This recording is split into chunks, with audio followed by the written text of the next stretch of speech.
What's going on, friends? James Nguyen here with the Alpha Red Comic Channel. Do I have a treat for you? We got Mr. Peter Simeti, publisher of Alterna Comics, with us tonight, and he's going to give us all his insights on what it takes to publish your own comic and what does it mean to be a publisher. He's been in it for 20 years, and he's going to give us all the ins and outs, ups and downs of what it looks like 20 years into the game. And without further ado, let me bring on Mr. Peter Simeti. What's going on, Pete? Hey, how's it going, James? Good.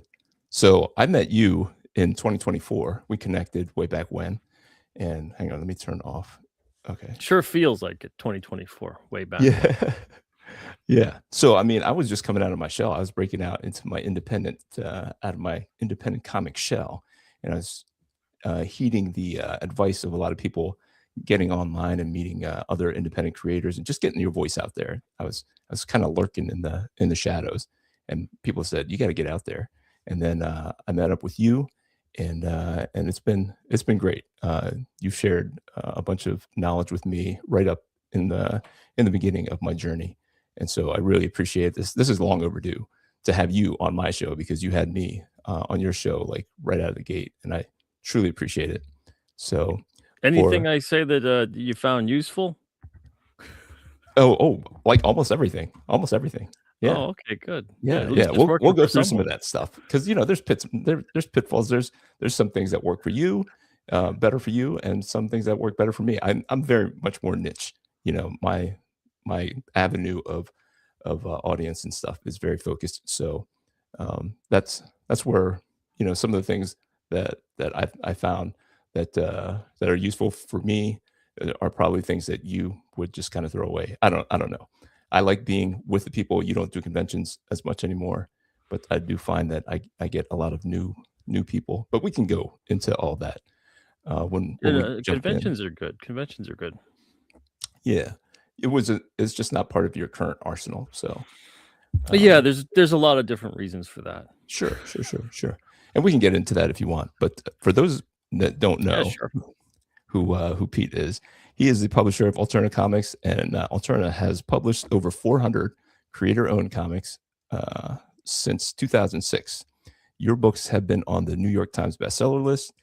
Your comic, The Chair, has been turned into a movie, and your current comic book, King Cryptid, is up to issue number 9, and you're currently crowdfunding for issues number 10 through 13.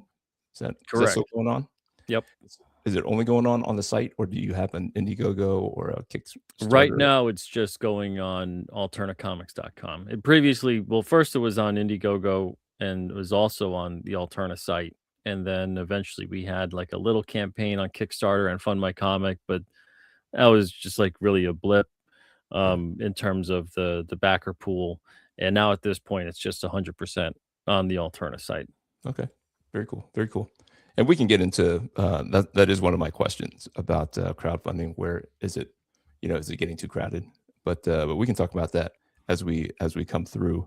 Yeah, sure. The feel free to pick my brain. I mean, you or the audience might not like some of my answers, but I'll do my best to be honest. Yeah, to each their own, right? It's a different journey for everybody. Oh yeah. So let's just say hi to the guys in the chat here. We got Reverend Saber in the house. Let me see. Can I pull this up? I can do it. I can do two things at once, Pete. I know it doesn't look like it, but I can. It's tough. I haven't done a live stream, especially hosted one, in like about a month. Yeah. So sometimes you got to shake off the cobwebs, and I'm glad you're hosting, because it would be a train wreck of a show. No. It's still a train wreck. I don't typically have people on, so this is smoother than you realize, James. Yeah. It's going good. I appreciate it. Shotgun Scream says, King Cryptid rules. Have a great show, brothers. Hey, thanks, Spicer. And thank you, Reverend Saber. What's up? And my buddy Raymond McKay is in the house. He's the writer. He's my writer guy. Hey, James and Peter.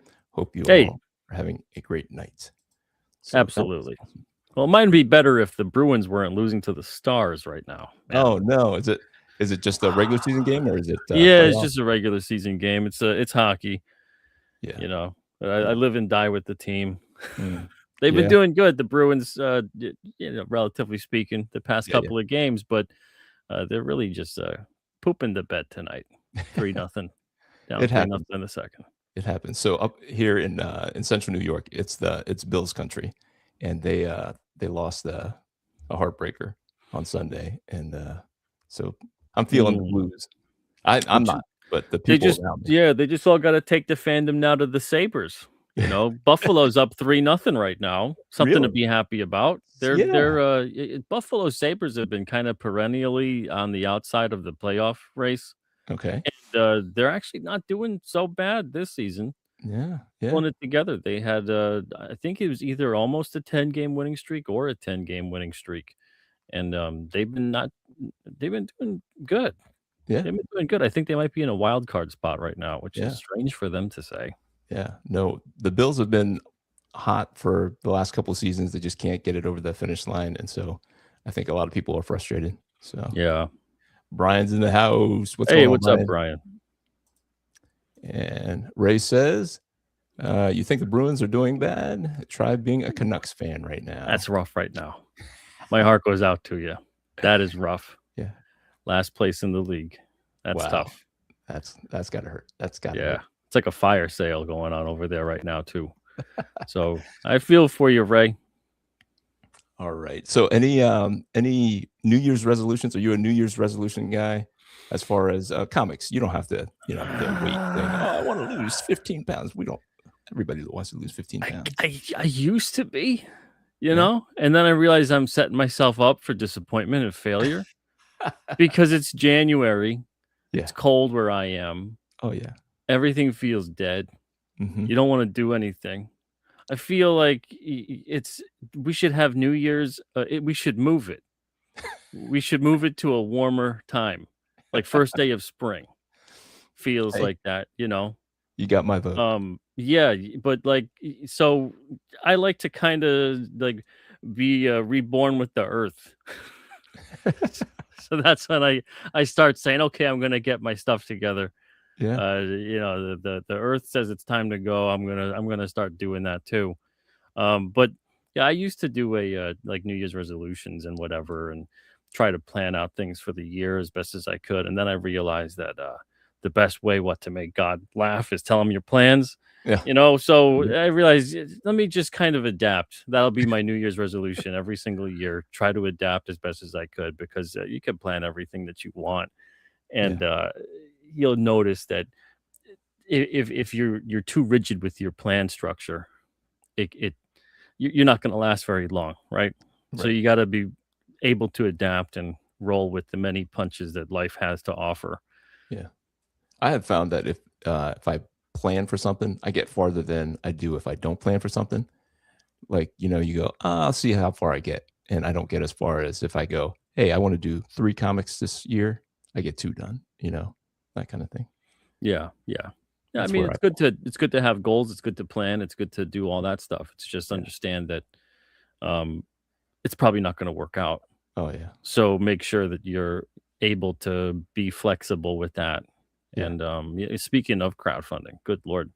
Um talk about a weird frontier right now. I don't Yeah. know how it's going for everybody else, but for me certainly Yeah.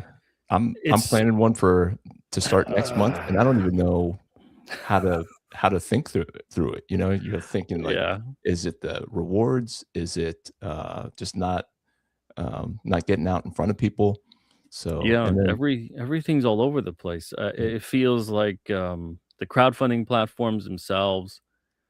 It's I don't know necessarily what it is. It's probably a lot of different things. It usually is a lot of different things hitting all at the same time. yeah. But like the Indiegogo update, that I think was an abomination. It was so horrible, and on I the back end, I never liked it. terrible. I did Indiegogo once, and it was just like a poor man's Kickstarter, but a It little was bit a more dream compared to special. what it is now. Just really difficult as a project manager now. At least that's what I'm finding. Yeah, yeah, Uh, Kickstarter, I thought used to be better, but they're not so bad now. none of the crowdfunding platforms is ideal. Yeah. Fund My Comic is pretty good interface wise, but there's Mhm. also a couple different things that are lacking and could be desired. Yeah. And then even just doing stuff on your own site, there's all kinds of different pros and cons to that, Yeah. so it's a real weird situation as far as just platforms go. But then there's Yeah. also, like you said before, there's a bit of a glut. There's Mhm. and this is kind of where comics I think has been at for a long time, where uh now I'd say maybe the past 20 years, but definitely the past 10, we got more comics than ever before Mhm. with less places to sell them at. Yeah. Yep. And that doesn't make economic sense. No. And when you have something like that, like the noise to signal ratio is insane. Yeah. There's so much noise you have to cut through.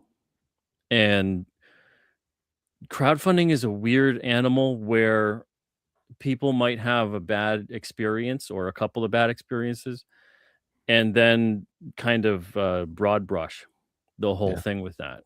And I Yeah. can't say I blame them. Yeah. Um, Even though crowdfunding, every single project is different, every single creator is different. How can you not feel kind of like a small kind of cringe when you hear crowdfunding if you've had bad crowdfunding experiences, whether it was severe lateness from a creator or a really underwhelming product Yeah. or whatever. Have Um, have you you been know, burned, oh yet? yeah, I've been burned. Oh, really? Yeah, yeah, I've been burned by several crowdfunders.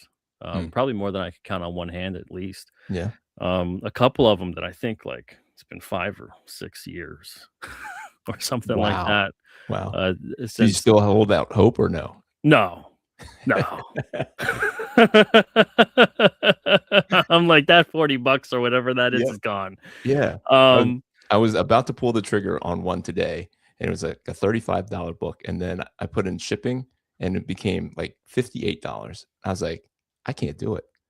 $58. It's a trade paperback, 128 pages, and I was like, I don't know, 35, maybe an extra 10 on top of that, that's fine, but it was an extra, like, 22 am I bucks. doing the math? Yeah, that's like $23 or Yeah, something. yeah. I was like, "Okay," because they don't tell you what the shipping is until you punch in all your Yeah, information, yeah. and then I punched it all in, and I said, "Alright, just hit this button to seal the deal," and I was like, "How much is that?"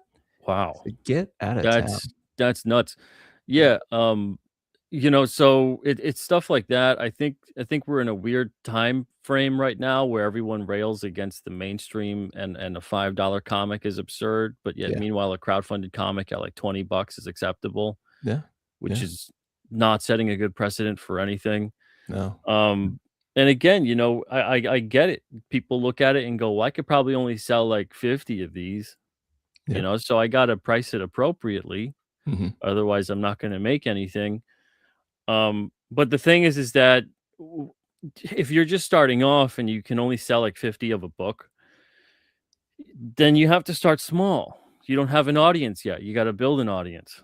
right, Get short stories out there, make a smaller ash can, make a 10-page story or yeah, something, yeah, and jam with someone else who's got like no experience and no audience either, and just get the word out there and work for as little on it as you possibly can because you're not working for exposure. Heaven yeah. forbid, when you're starting out, you should never work for exposure because you don't want to expose yourself in that way because you suck. You want to work for experience, Yeah, yeah. so that's what you're working for.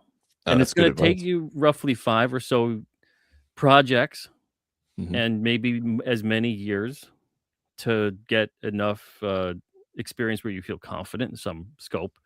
sure. And then hopefully along the way you didn't screw up too bad, Yeah, and now you got kind of an audience. yeah, But there's a yeah, lot of people out there that go right off the bat and they go, I'm going to make a comic and I'm going to get out there. It's going to be like 15, $20 a piece. And then, more than like maybe 90% of them probably crash and burn to some extent. They have a bad experience. Their readers have a bad experience. No one wants to make comics, then no one wants to read comics. yeah. And it just the cycle begins anew every single time somebody comes on doing that. And I don't know what the rush is to make the comic and sell it at an astronomical price. Right. I get that you wanna sell the comic at a decent price, you know? Yeah. Maybe if you're crowdfunding 5 to $10 depending on the size of the comic. Um, but other than that, especially if it's within your first 5 projects, don't even Yeah. what are you doing selling it over like $10 especially? Yeah.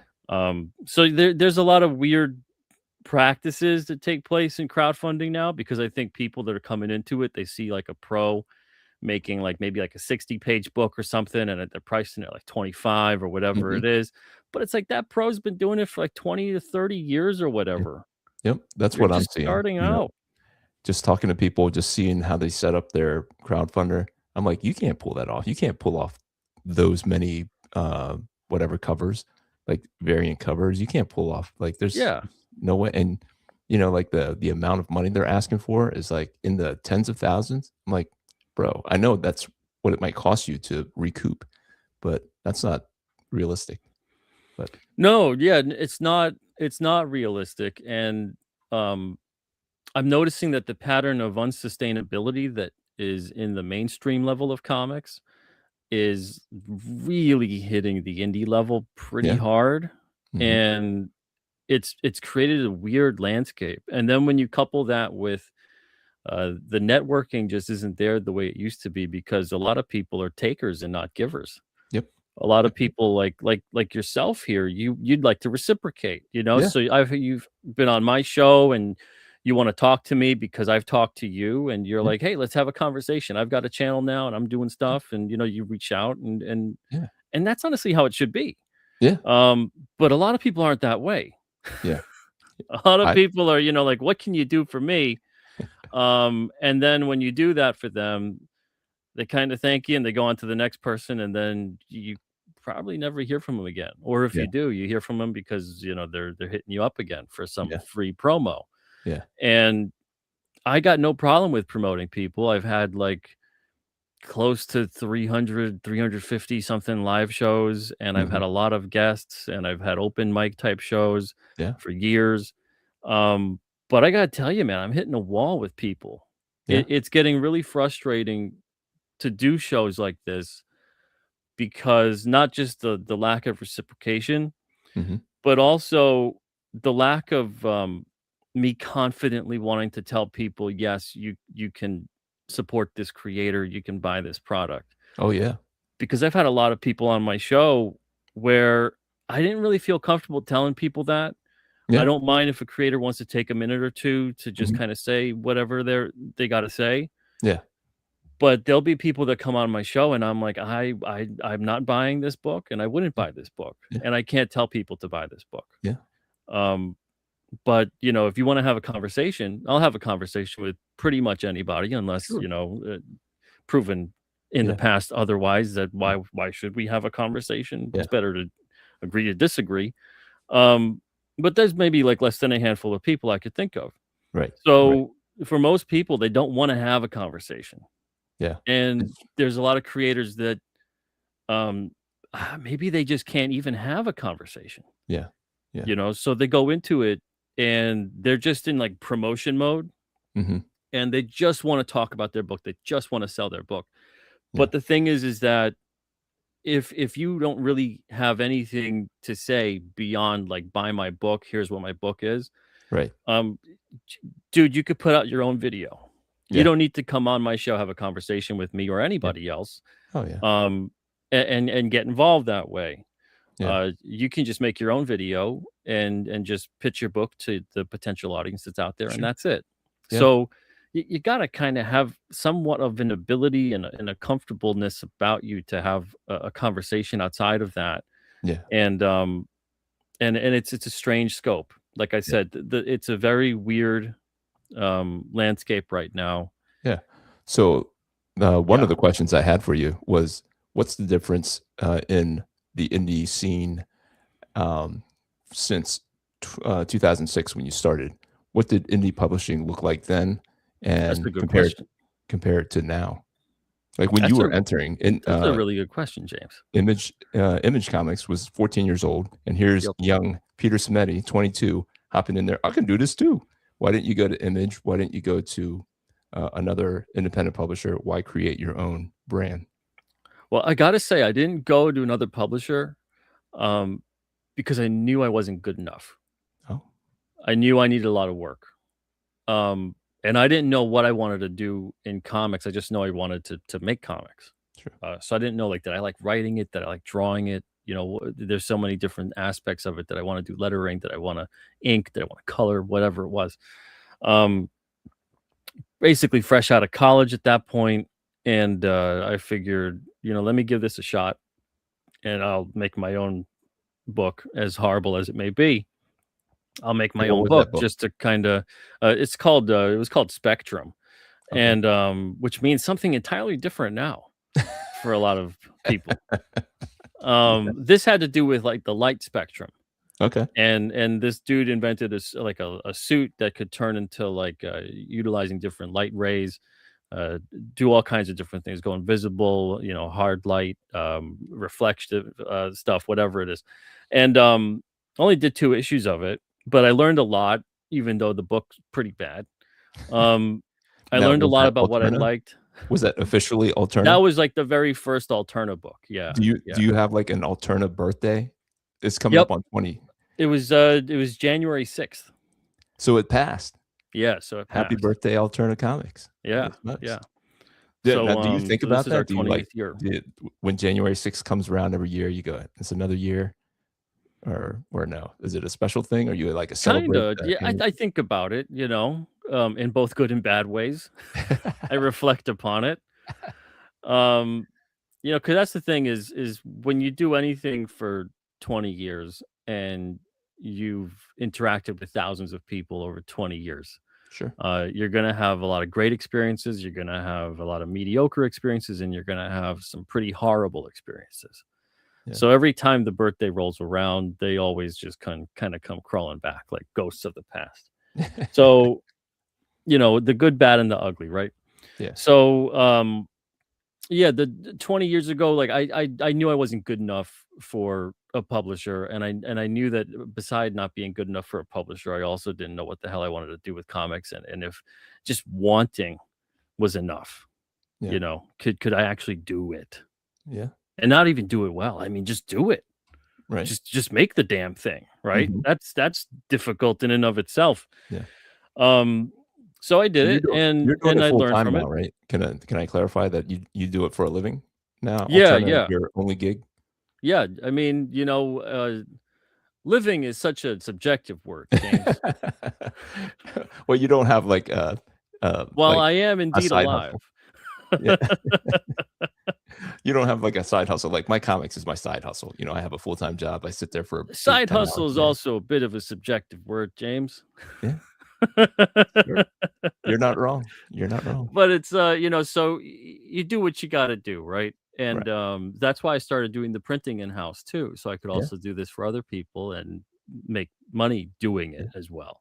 yeah, But that's like a whole other, come full circle sort of thing. yeah, So doing this comic stuff back in the day, it really kind of taught me what I liked doing, what I thought I was better at doing, and where I felt I had a lot of shortcomings. And yeah, where there were shortcomings, I would hire someone, right. you know. Sure. And that's kind of how it really should be. I see a Yeah, lot of people out there struggling, mhm, like they writers that can't draw, or artists that can't draw, right. or whoever. If you can't really write, you can't really letter, Mhm, whatever it may be. And there's tons of people out there, believe it or not, that yeah. are somewhat more skilled than you might be, Right. and you can hire them, Yes. Yes. and that should be a practice Yes. that is done. Uh-huh. Of course, everyone wants to hire someone who is like an A-list level type talent or whatever it is. And Mhm. well, that costs a lot of money. Maybe you're better off, if you're starting out, hire somebody that you can not only afford, but really wants to kind of work with you too and build up their resume. Exactly. Because that's something else. I see a lot of like first time artists that are like, oh yeah, 200 a page. Mhm. I'm like, do you go to like any job that you're just starting off at and be like, yeah, what's the highest level salary you got? That's the one I should get. And it's like, well, what experience do you have? Do you have anything to show that you deserve? No, I don't. I'm starting off. I really want it. I really want it. I I just need a really, chance. yeah, I really, really want this money and this job at that rate. It's like, okay, well, I'm not your guy. Good luck Mhm. with all of that, and that's wonderful if you get it. Yeah. Um, but there's a lot of people that don't understand even their page rates when they're astronomical. It goes, okay, well, let's say you're a brand new artist, you're $200 a page, whatever, and that's what you think you're worth. Mhm. Okay, so now let's say it's a 30-page comic, and that means that that's going to be a $6,000 fee to hire you. Mhm. All right. Let's say no one else is getting hired to draw it. So the writer is hiring you and then they're doing the rest. Right. All right. So just it's a flat $6,000 just to make the comic at that point. We're not even counting printing. We're not even counting any of that, whatever. Mhm. So 6,000 bucks off the top. That's what that comic has to sell to break even.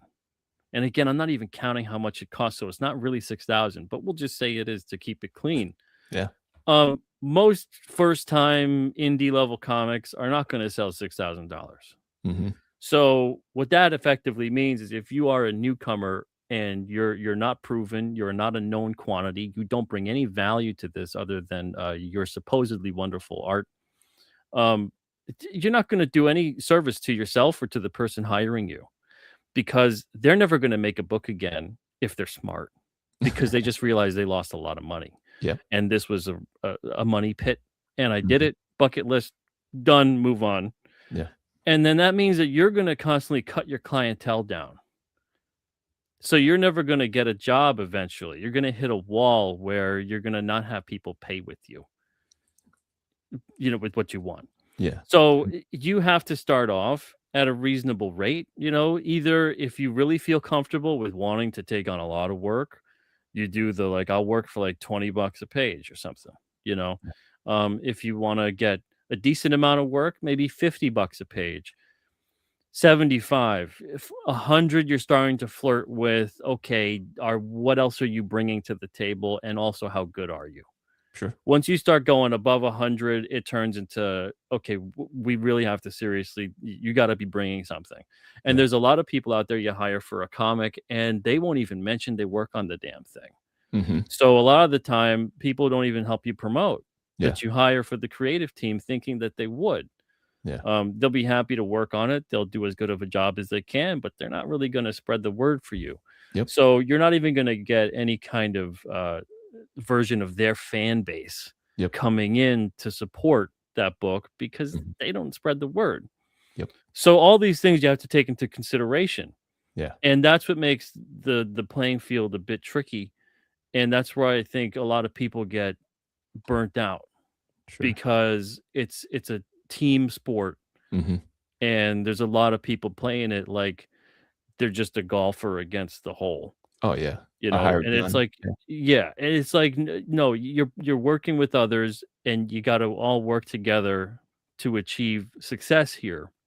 It doesn't just mean you do your part as the artist. It doesn't just mean you do your part as the writer. It doesn't mean you get um, as confined as that Yeah. and as departmentalized as that. You have to be willing to kind of branch out a bit and pound the pavement Yep. because that helps you out too in the long run. Yeah. It lets people know that you you're hireable, Mhm. you help promote, Mhm. and you're proud of your work, Yep. which is very important things, Yep. Yep. especially for a freelancer. Yep. So Um, Ray has yes, a question here. I feel bad because he's got a little extra favoritism because he's my writer. So I want you to maybe address his question about young talent coming in. He's new to the game. So he says, it's "What's just a reasonable rate for a 22-year-old writer with some decent indie credit under his belt? I'm worried I could be over or underselling myself." okay. So you're selling yourself as a writer. Yeah, Okay. Well, at that point, I mean, I would need to know what the indie credits are. What the book is, how long you've been doing this in what you would call a professional kind of sure. forum, Yeah, and I would also have to see the quality of the writing of the sure. work, Yeah, um, and then I could give you a better estimate as to where I think maybe your ballpark could or should be for writer.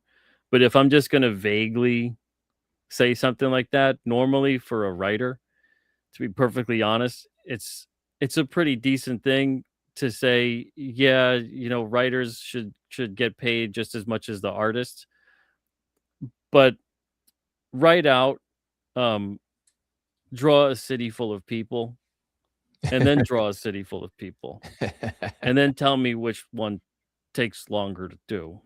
Yeah. So writers should absolutely not get paid the same as an artist, Yeah. unless you again are like really bringing it in, Mhm. and that takes a long time, if ever, to establish yourself as that known quantity, uh, that will sell books based on name alone. Mhm. Very few people, even in the professional scope, do that. So, I mean, I would say not to skirt around your question, but I would say maybe I don't know, something like 10 or 15 bucks a page. Like I'm serious because to me, I don't know how you could have a lot of experience at that point. Now, again, I have to see what it is that you have to offer. Um, but it just hearing the superficial nature of it, 10 or 15 a page, 20 tops. And that's personally where I would be at. And in some respects, I'd even say that you're lucky to get that because most people don't hire writers. Most people, like, if you'd be better off trying to get hired as like an editor, I could see that happening, or a proofreader, or something along those lines. Like most writers get hired for that kind of purpose, as opposed to writing the story. So they'll help somebody else to really flesh out their story in terms of a page rate and getting paid for that kind of a job. Uh, Writing is, I think, probably on the indie scope, treated as way more of a personal endeavor. So you will find, and maybe you find it now, you will find it's more difficult to get work at that. Now, if you're getting work at more than 20 a page, man, kudos to you. So that's just kind of where my worthless Yeah. opinion is at. So you're saying indie work? Yeah. Indie work? Yeah. Yeah. So, Yeah, like now if you're, you got credits under your belt and, one of the bigger companies comes a knock in, obviously, they have their own kind of system of page rates and things like that. So it's gonna be hopefully higher than that. But again, they have higher page rates because they sell more books. That's Yep. something else that a lot of other, creators I've seen out there, they don't really understand that a lot of that stuff with the page rate is commiserate with what is selling. How much they think that you could sell. Even in the book industry, when you get an advance, it's based off of how much they think they're gonna sell, Yep. Yep. you know? So, Well, he says, "Great feedback. Thanks so much, Peter. Really appreciate it.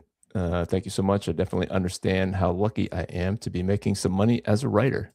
yeah, and it's great that you are, and like I That's about said, it's a rare thing. that's So, about what I pay him. So keep it up. I think that's what I pay him. It's few and far between because I have to draw the thing, so it just takes longer. Um, but let's say hi to a couple of other people.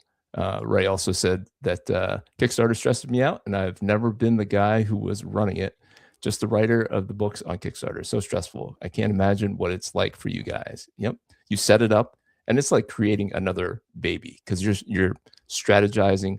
What do people want? What would people? How would people Mm. want to support you? So you're thinking about the rewards. You're thinking about, can I fulfill this reward at this cost?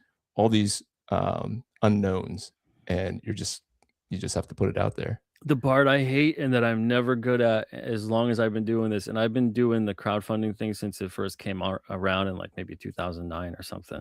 Well, I'd say that I have maybe like a 50% hit rate on deadlines yeah, of when I say that I'm gonna fulfill and when I actually do fulfill. really, And 50%? and the more people I get involved, Oh, like I fulfill 100%, but in oh yeah, terms of hitting the deadline, like if I say, this will fulfill I like got you. next year, Yeah, yeah, I you got you. know, the odds of me hitting that is like 50%. Um, and the more people I get involved, and depending on how serious the level of their involvement, what that's Mhm. like, the less likely I am to hit that goal. to Yep. hit that deadline. And no Exactly. matter how many I do, I'm like, okay, I'll give myself more time. And like right now, I'm late on King Cryptid 10 to 13, and I'm late on Blood Moon. And it eats me up inside. But at the same time, I'm like, I could cut a lot of corners and deliver a really bad product. Mhm. Um, but I'm not going to do that. Right. I think people would rather wait a bit longer Yep. than get something really bad. And now I'm not saying like they're going to wait like 2 or 3 extra years or something, but it might be like 1 extra year.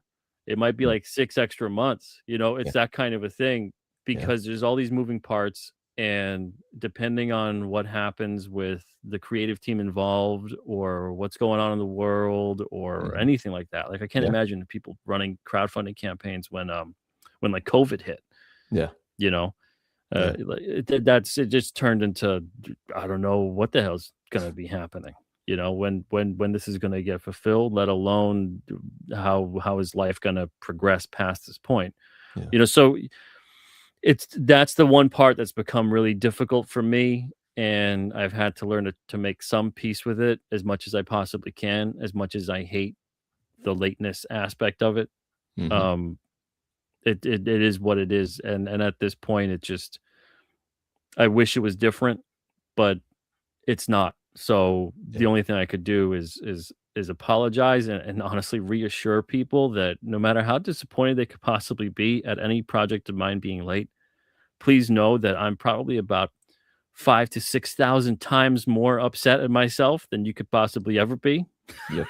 Yep. So Yep. just take that consolation, Yeah. that there's been like panic attack days. There's been, cold sweats in the middle of the night, sleepless Mhm. nights kind of deals of like, how am I going to pull that off? And Yeah. I wish that this was different, but it's not. Yeah. So how did you push out 400 creator-owned comics in the past 20 years? That One sounds at like a a lot. time, baby. One at a That sounds time. like a lot of sleepless nights. That's crazy. Crazy, crazy, crazy. Yeah, man, I tell you, it's a weird scope. Comics is both a wonderful place and a hellish landscape of horrors beyond belief. Yeah. Yeah. So getting like 400 something comics and graphic novels published over the span of 20 years as an independent that doesn't have a staff. Yeah. Um, I still don't really know how I did it, other than to say like I racked up some decent debt. I'll tell Yeah. you that. um, but it's one of those weird things where if I could go back and do things differently, I would. Yeah. I don't know how I'd do them differently and if I'd end up differently in a different place, because I wouldn't have the knowledge. If I could go back with the knowledge I have now, it'd be way better. Yeah. But if I went back and just, my mind's wiped, I just have to make different choices. I don't know if I end up doing a lot of different choices because I Yeah. thought I made a lot of ones as best as I could with the information I had at that time.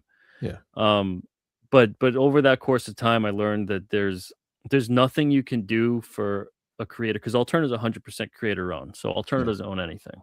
Right. The creator owns. It's like Image. The creator owns everything. Only not like Image, where Image charges like a fee per book put out, and then it's kind of like this reverse advance in a way. Alterna doesn't do that. So the only thing I could say is over that course of time, I've met a lot of creators that they are either motivated and passionate about the book they're making, or Mhm. they're not. Right. And it doesn't matter what you do or say or how you try to help them. When someone is not, when they Motivated. don't Mhm. care as much as you, the Right. person, so if I care more than the person making it, Mhm. there's something wrong there. Yeah. So And how did you go from just doing yours, to doing other people's, like, publishing other people's work? And what does that look like? Because that's is it different from publisher to publisher? You were saying Image has a different, business model, a different philosophy maybe as to what the yeah, I mean, responsibilities there's of. some publishers where they're indie, but they're not creator owned, Mhm. They either own a majority of it or they own 50-50, or, whatever the deal may be. Yeah. So indie is not all created equal. Right. And there's been some people over the years where, they tried to leave a publisher and they got uh, kind of screwed out of either their property or buying out the publisher's ownership of their property. Yeah. So there's a lot of differences across the board with how publishers do stuff, and everyone's pretty much different. Yeah. But for me, we always just had submissions, and there's only maybe the past 2 or so years where I really haven't had open submissions. I'm not really looking to take on more projects or new projects, and we had people submit. And then among all the people that submitted, I'd say it's probably only maybe like 2 to 3% of everybody that ever submitted that I accepted the project. Yeah. So if we publish 400, if you count the single issues and stuff too. So, but if you say it's just the title itself, we probably published closer to, I don't know, maybe 100 of different individual titles. So that probably means we probably published more than 400 at this point, individual pieces. But so, it's like maybe 1 to 2% of that. I can't really do the math right now. I'm sure it's a high number, but it's a lot more rejected than not. Yeah. Like 98% rejection rate. Yeah. Wow. Um, So, and like, yeah, what are you looking for when you were taking submissions? What were you looking for? Was it story? Was it art? Was it a combination? Was it the creator? yeah, it was kind of all of the above, you know. Mhm. Um, there's a little bit of a gut feeling in it. The final deciding factor is always, would I buy this? Like Sure. I could say that at the point in time when I published anything, I would have bought that book if someone else published it. Yeah. Looking back, there's books that I go, yeah, now I would not have bought that book. But at that point in time, when I published it, I would have bought that book. And in Yeah. many ways, I bought hundreds or thousands of copies of that book Mm. just Yeah. to resell them, which is kind of what publishing is. Yeah.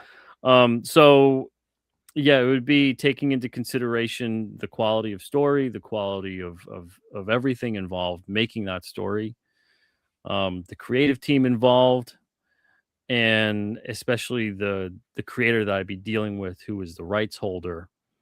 What I at the time of signing them, what I felt they were going to do for their own book, Sure. and how maybe coachable I thought that they were, Yeah. because there's no point in getting involved with a publisher or anyone really for that matter if you're not willing to work with them. Yeah. Right. If you're going to be combative the whole time, not like saying you have to yes yes yes every idea the person has for you, Mhm. but if you shoot down an idea, offer an idea. Right. Don't just be the person that shoots down an idea, Yeah. because eventually if you're just the person that just no no no no to everything, well, Yeah. now there's no ideas. So Oh, where are we at? I've walked away from a lot of partnerships where it's like, let's get together, let's create this thing, and they don't know what they want. They just know what they don't want. So I spend all this time drawing it, coming up with something. They go, no, that's not what I was looking for.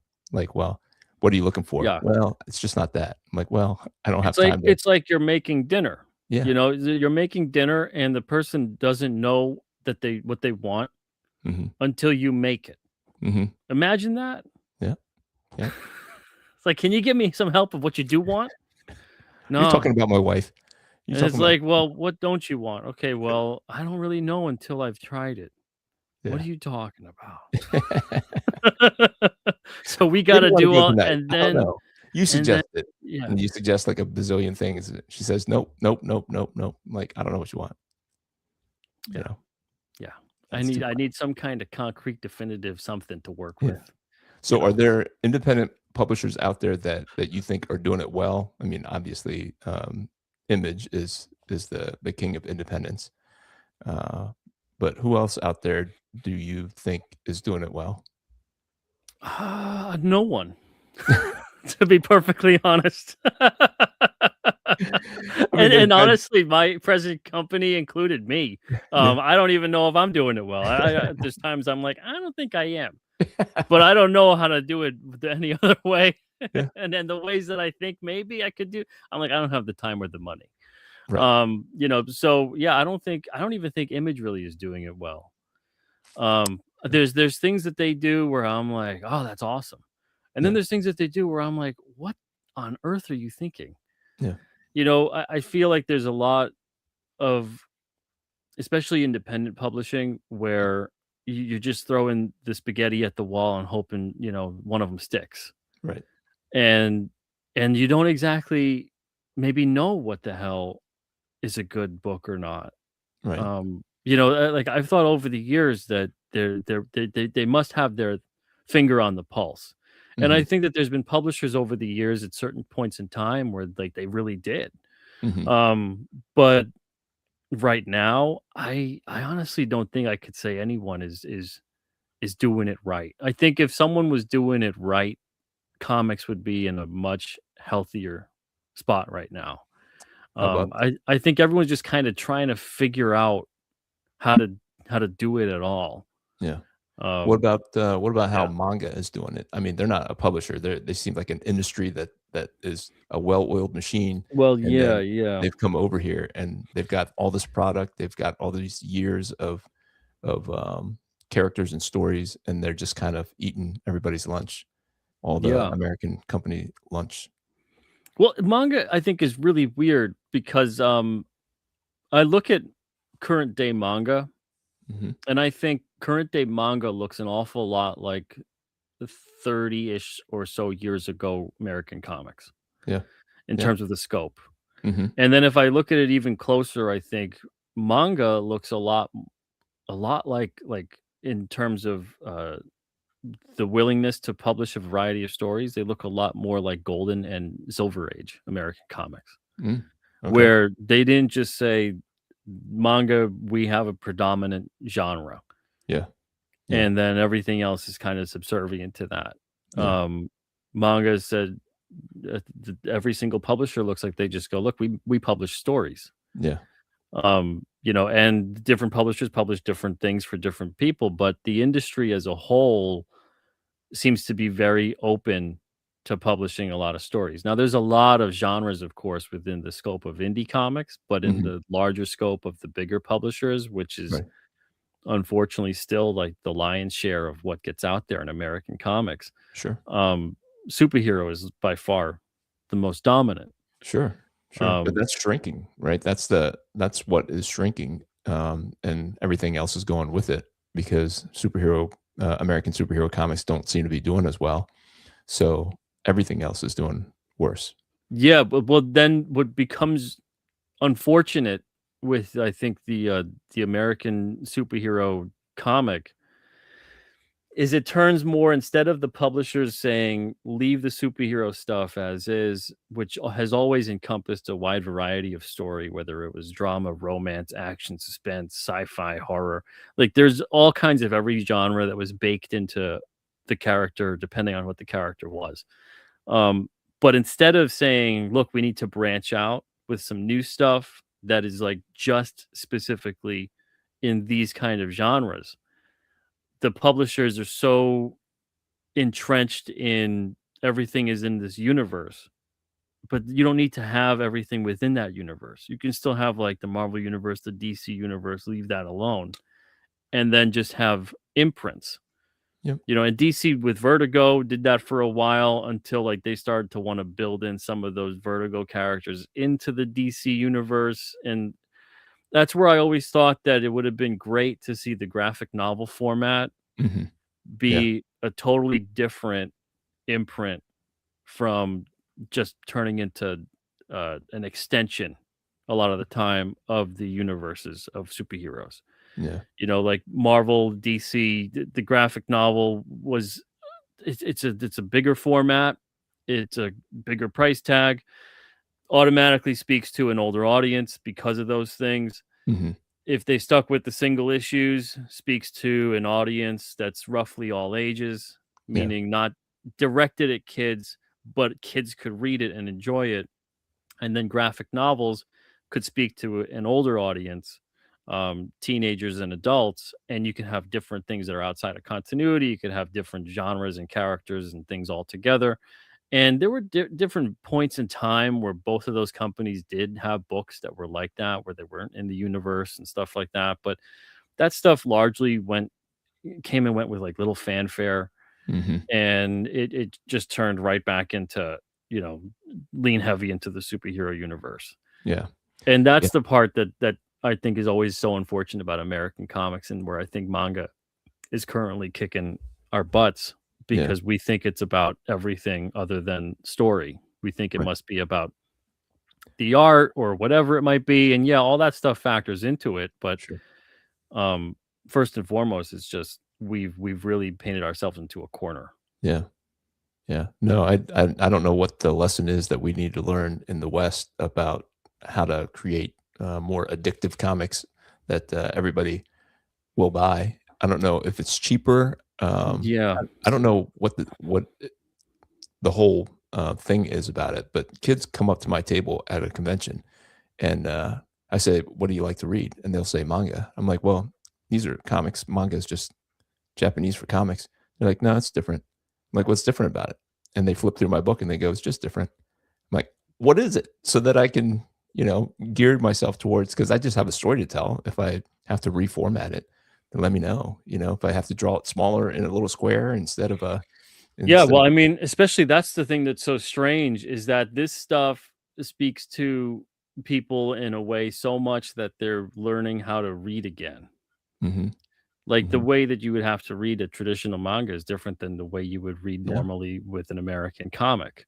yeah, And if you were to present an American comic to someone and say, "You're gonna have to read this thing from bottom to top, right to left," yeah. they're gonna go, "What?" And then you're gonna have to read it from back to front. Yeah, That's how you read my book. yeah, They're gonna be like, "What?" And then you have to also read, like, page 1 and then page 7 and then page 4 and then page 8, and then yeah. you just bounce around. The page will tell you where to go. It'd be like, "What are you can you just make a book that's just normal so I could just read that the way I Yeah. know how to read everything?" Mhm. But meanwhile, manga comes along and is like, "Okay, you read this in a different way that you would read anything else," and kids pick it up, Yeah, and everybody else that enjoys manga picks it up, and then they go with it and they stick with it. yeah. And I think we're doing a really weird, I think we're overanalyzing Mhm, a pretty simple problem when it mhm. comes to manga. It's just it's way more engaging for the audience. It's easier to get into. It's not constantly turning into like reboot, retcon, et cetera, et cetera. Yeah, And then it's because the companies that really put this stuff out aren't corporate subsidiaries of billion-dollar mega conglomerates, yep, yep, so they have the ability to actually be a publisher, yeah, which is where the golden age, silver age, bronze age, the classic era of a lot of comics for Marvel and DC, that's where they were mostly entrenched. Even when Marvel, not Marvel, but DC was owned by Warner Brothers in the 70s, it was still pretty much treated like, okay, the comics can do their thing, and we just kind of look for things to adapt when it seems appropriate. yeah, Warner Brothers wasn't necessarily like, okay, this is what you put out, this is what how you run your company. sure. Um, and they took a lot of chances at that point in time, and some of their most classic and beloved stories come from those time periods. Yeah, But once those publishers started turning into just, divisions of something much, much larger, um, that's when I think it all just kind of fell to the wayside. And I don't think we get back to a healthy comic industry as it should be. I don't think we really get back there ever again unless the people who are at the top right now recognize something's wrong and try to do something about it. yeah. And since the system works for them right now because they're firmly entrenched in it, I don't think any of that's gonna happen. It just So doesn't it's it doesn't sound to me like it's even working for them. It just seems like they don't understand how to right the ship. They were Yeah, so well, bent on the one direction, the message some and some people do seem to know how to do it, but mhm, they're, for one reason or another, and I can't tell if it's, there's too many moving parts, or there's a level of fear involved, or there's a level of so much uncertainty that it seems too risky. Mhm. You don't have to necessarily pivot the whole company, Yeah. but just even looking at the top 10 titles Yeah. and seeing, okay, yeah, what are they doing right? Like, if you don't know why something is good, why something is bad after doing it for so long, Mhm. um, then I don't know what to tell you. That's kind of Well, a I weird mean, you place have to be. your own motivations, right? The editors, the guys in the high up making the decisions, they're making big paychecks, and they're not gonna just let it go. They've gone in one direction, they're doing all that they know how to do, but they don't know how to let go of the things so someone new and fresh can take it in a different direction that they can't think of because they've been doing it a certain way for so long. So I mean, they're out of it's a tools. little bit like that. Um, what I wish the bigger companies were kind of run closer to like how a sports franchise is run, Mhm. where you have this turnover of like a farm system that gets into the pro league, that gets into, you retire or whatever, and then that person eventually becomes some kind of staff coach, whatever it is. And you kind of have this system that keeps churning, Yeah. and you have generational talent. Right. Um, and we kind of had that for a little bit in mainstream comics, Yeah. but then they kind of went to a different way where it's kind of opposite of what you were saying, where they all of a sudden started really putting a lot of value into like the fresh new voice instead of listening to the tried and true who'd been through the trenches. Yeah. And you need a mix of both, Yeah. and you need the fresh new voice to understand that there needs to be some level of respect for what came before. Right. Right. And you need the people who came before to understand that you also need some new life and new perspective injected into something to keep it fresh. Yeah. Yeah. And in the middle there, like, you have like a Venn diagram of the two, and in the middle you have a cross section of something that's probably going to be pretty great, and it'll work out. But instead it became so much about the youth culture perspective Yeah. of what is buzzworthy, trendy, etc., Yeah. and everything else is viewed as obsolete Yeah. or worse in some Mhm. ways, defamatorily worse. Sure. And then you get the current state that we have comics in now, that it's trying to climb out of that 10 years or so where it was really doing that.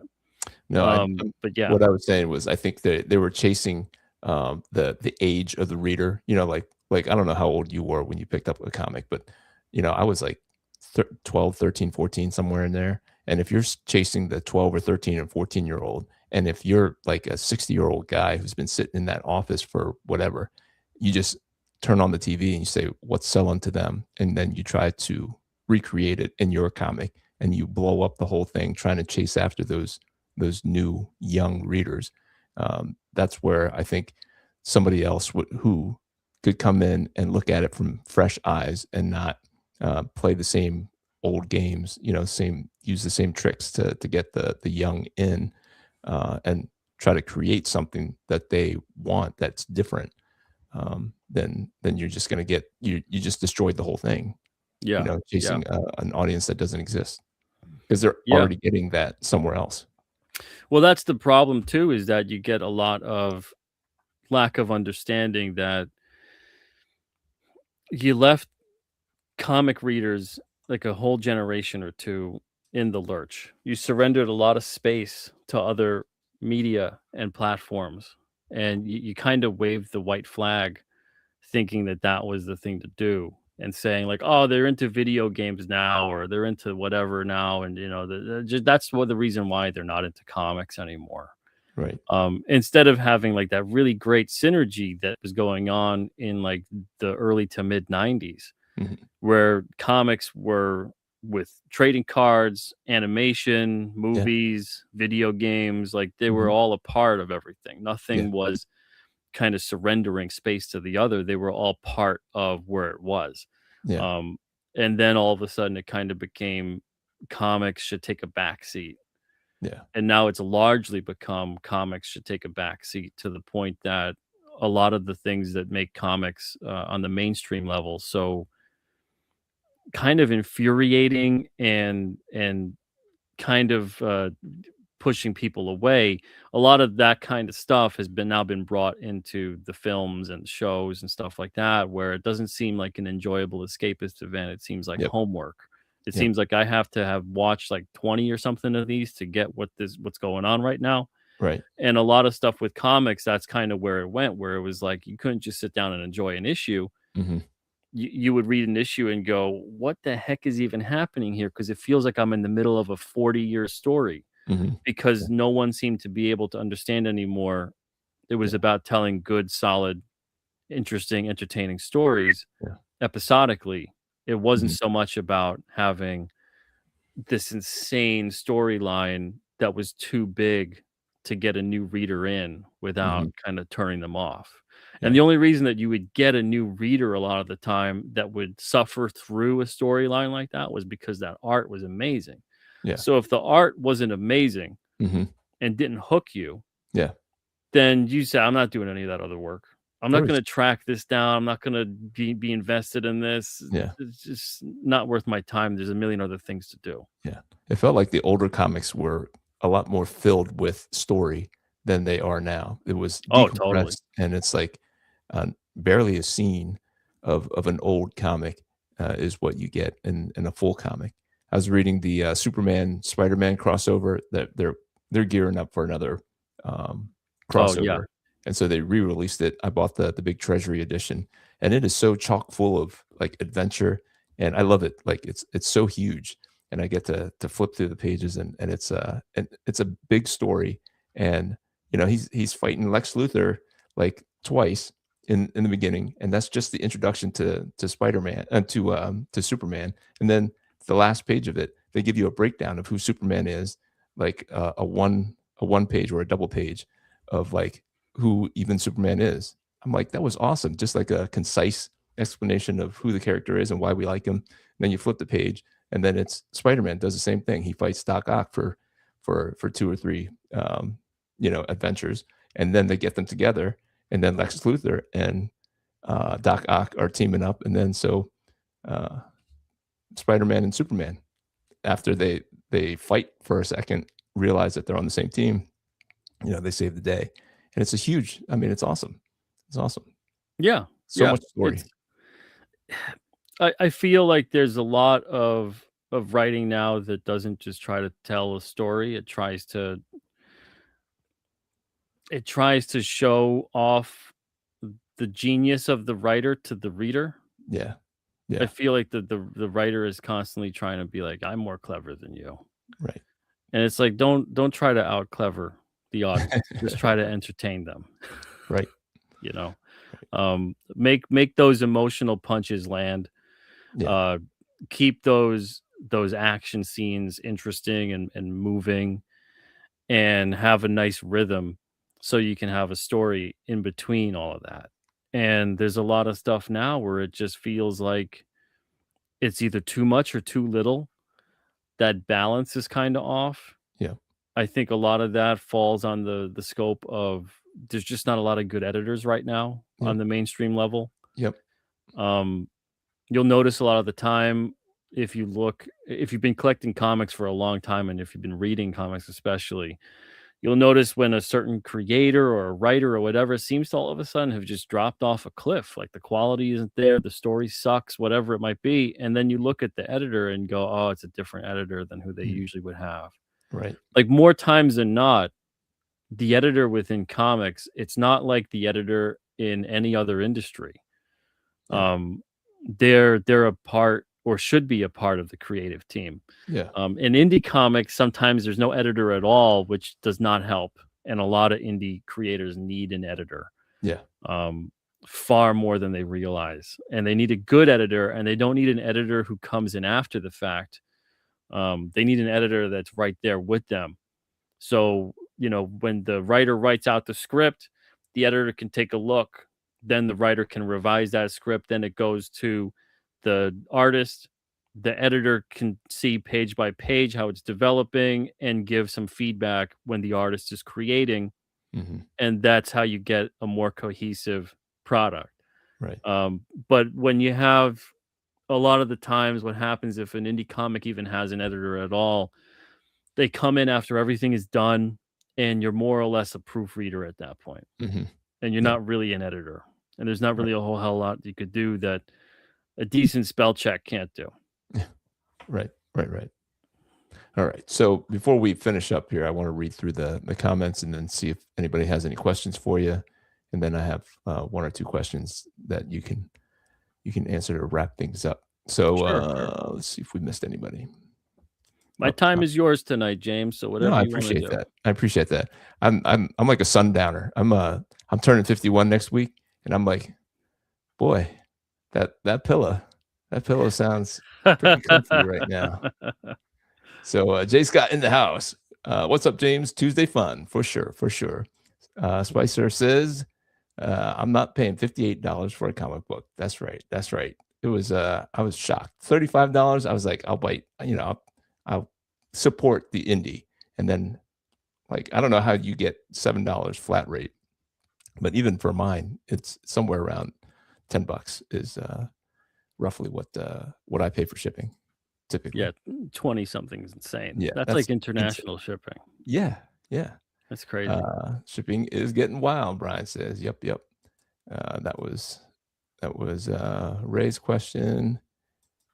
Great feedback. Thanks so much, Peter. Really appreciate it. Oh, that was about the writing costs. I buy a Ray McKay book. Just saying. That's Brother Fong in the house. At least enough to stalk him at Comic Con to get it to sign the books he wrote. So Fong did catch Ray at the San Diego Comic Con last year and had him sign some Alpha Red comics. So Oh, nice. Very nice. Sean Davis says hello. He's a Starcross comic uh, guy, fellow Starcross comic guy. Thanks. That was fun. Spicer says the secret is satisfying stories. I've read so many indies and have rarely had a coherent story or satisfying ending. I hear that. I hear that. And Ryan from Zebra Comics says, hey guys, hey guys. All right. That's it for the comments. And so my last question for you, Pete, is um, when independent guys are coming, I wrote it down here. Or independent guys. No, nope, nope. What would you suggest? What is some advice you would give to an independent creator who's out there just getting started with their first comic? As a publisher, as a creator for 20 years, what can you give? What advice can you give to the guy trying to create his first comic and getting it out there to as many eyeballs as possible? I would say if you're a first timer, especially if you're just kind of coming into all of this, and even if you've been doing this for a while, this is good advice too. It'll help you. Learn as much as you can. Learn as much as you can. Study the comics that you really hold on high regard. Too few creators actually study the comics they like. Actually know why they like those comics. What's good about them? What works? What doesn't work? Mhm, A lot of creators just kind of want to tell a story on a whim, more or less. It seems like mhm, sometime that they haven't actually studied why does that comic look that way? yeah, Why are they doing what they're doing there? Why is the lettering that way? mhm, Why does the paneling go in usually a Z shape with the eye line to follow the story? We're talking American comics, of course, at this point. Um, you got to make sure you study the comics you like and analyze them. Make sure that you really get what it is about what's good and what's bad. yeah, yeah. You That's know, and I there's a I lot I of I agree. You can learn a lot by deconstructing and then reconstructing, like, yeah, what you like. absolutely, absolutely, and that's kind of going to give you the best education you could get by actually really getting in there and looking over exactly how things are done. And Yeah. even if it means if you're an artist, even if it means like redrawing your favorite comic or Mhm. comics, Oh, I just for the purpose of, research and teaching yourself. yeah. That's You know, good that advice. I've never tried that, never thought of that. Is that yeah. is that something that you've heard people do? Oh, yeah, yeah. Oh, Because it also will help you kind of bake into your subconscious about how do you frame a composition, how do you sure. work things out on the page, Mhm. how do you leave room for lettering, Yeah, all of that kind of stuff. yeah. Um, so there's all kinds of different things, and then if you're a writer, really make sure you dive into character development and plot development. Make sure that you can identify, well, which one is really the driver of your story. Mhm. If both are driving your story, make sure that you're really working it in so you can actually have a nice rhythm there and Right. a balance of both the characters and the plot. Mhm. And even just it's not difficult in terms of what you're really looking for, but I Right. think for some people it's going to become difficult for them to put it down into why they feel this works. Yeah. Why does this, and you want to view it almost like you're like a teacher grading a paper. Right. You want to assess what was successful about this, what wasn't. Yeah. Even if it's a classic, you could still write around how you felt. Sure. What worked on this page, what doesn't, what was confusing, Mhm. what needed to be clear. Yeah. So it's all these little exercises that you do before you even start really making your own comic, that really helps you build into what you're going to put into your comic, so Mhm. that you get to a point where you want the creative process to almost be like second nature. You Yeah. don't want to sit there and really contemplate, well, how do I put that image on here again? How should I position this person who's Right. talking? The Mhm. first person talking, how come I don't put them all the way to the right? Why Mhm. would I start that at the left? It's like, well, you don't have to really think about that if you've actually been studying a lot of the comics that have been around for such a long period of time. Like, we have such a wonderful vantage point of Mhm. there's so many great comics that have been made at this point that you could just go to, and even the mediocre ones you could still learn a lot from. Yep. Yep. But again, people that are kind of really excited to get into just creating their own, that they Mhm. don't think about what went into the creation of tens of thousands of others. Mhm. um, and by actually diving into that, you'll help yourself out, and you'll help yourself avoid a lot of pitfalls that honestly you're not going to find in like a how-to book. You're not going to have a pro point it out to you. um, you'll be lucky if you can find an editor that'll do that and that knows it well enough, but they had to dive into that to do that as well, and to get familiar with it enough to do it. So yeah, if you're just starting off, just spend a lot of time learning. Spend a Mhm. lot of time learning to the point where you feel confident enough to get your stories and your ideas and your art or whatever it is down on the page, and always be focused on learning, Yeah. because you're never going to know everything there is to know. Yep. Spicer says, "I'm literally drawing over Wolverine issue number 31 to get that inking style I love so much." Yeah, That's there awesome. you go. Yeah. That's how you do it. That's how you do it. Well, Pete, I appreciate your time, brother. It's good talking to you.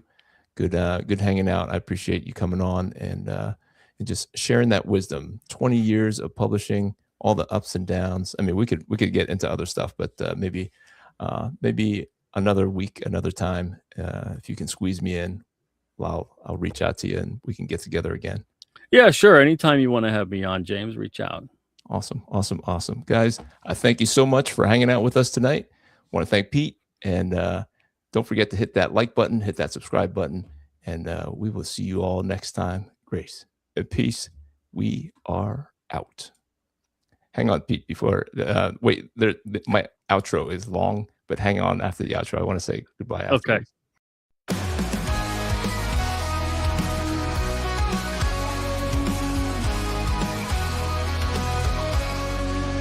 From the shadows he rises with courage in his heart, a beacon of hope. He's ready to start with faith as his armor and a fire in his soul. Alpha Red stands tall, fulfilling his role. Alpha Red, the hero we need. With the power of faith, he'll always succeed. Fighting darkness, he'll never dread. For the world is safe with Alpha Red. Red.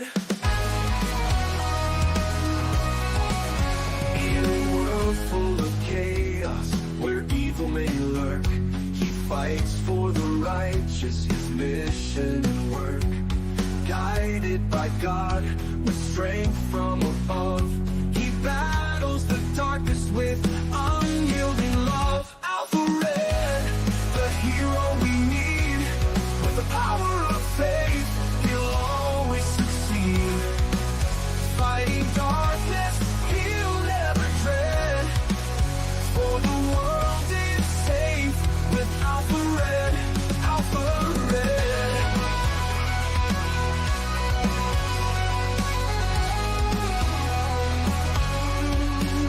When the night seems too long and hope seems so far, look to the skies, we'll see his bright star. With a prayer and a promise, he faces the fight. Alpha Red shines through, the beacon of light. Alpha Red, the hero we need, with the power of faith, he'll always succeed.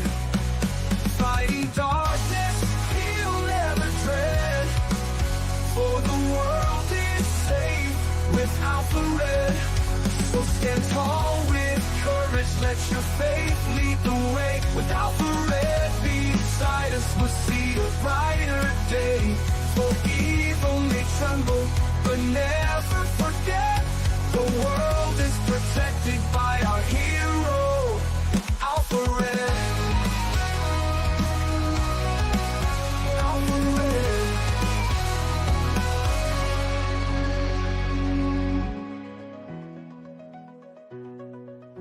Alpha Red.